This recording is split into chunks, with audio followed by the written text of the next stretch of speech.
Welcome to part 4 of the Katakana Mastery course brought to you by YS Online. My name is Dice and I will be your sensei for today.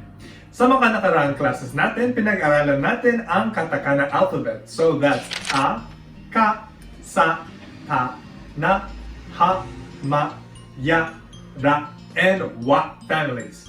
Kung kailangan natin ng refresher dito, be sure to check out the links below. In today's lesson, tatalakayin natin ang mga special sounds na tinatawag ay Dakuon, Handakuon, Sokuon, and choon. Okay, so start muna tayo sa Dakuon at Handakuon. Yung Dakuon at Handakuon, pareho lang ang effect niya sa Hiragana and sa Katakana. May idadagdag tayo ng bagay sa kanang taas ng character para mag-iba yung pagbasa ng character. Sa Dakuon, magdadagdag tayo ng 10-10. Ito ay 2 tuldok. Para sa Handakuon naman, lalagyan natin ng bilog or maru. Ang mga katakana characters na pwedeng lagyan ng Dakuon ay ang mga ka, sa, ta, and ha families.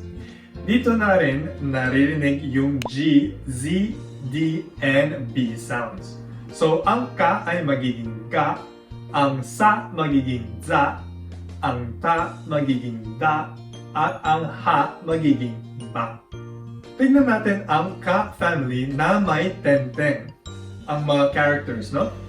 Ang ka ay magiging ga, ang ki ay magiging gi, ang ku ay magiging gu, ang ke magiging ge, and ang ko ay magiging go.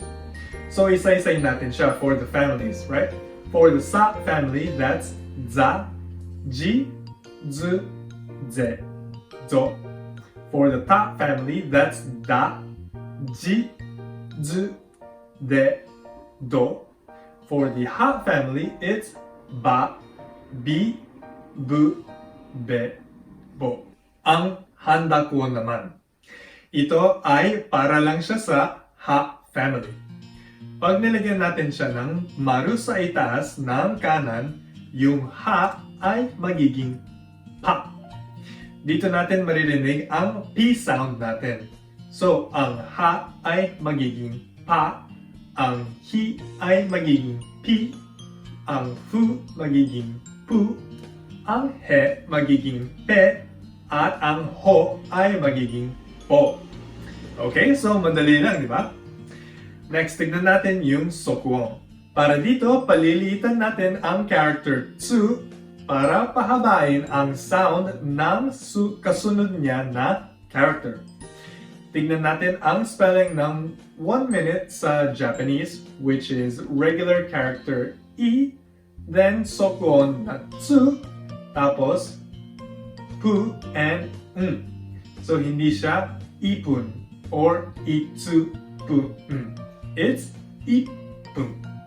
So nakikita natin na spelling dito ay pinahaba ng maliit ng tsu yung kasunod na character, which is p, pu. One more example is yung third day of the month. In Japanese ay mi, small tsu, and regular ka, mika. So hindi siya mika or mitsuka. Mali yun. So yun ang ating Sokuon. And that's it for today's lesson. Kung napabilis kayo ng konti sa video natin, feel free to watch again and review para makapag-aral kayo ng maayos.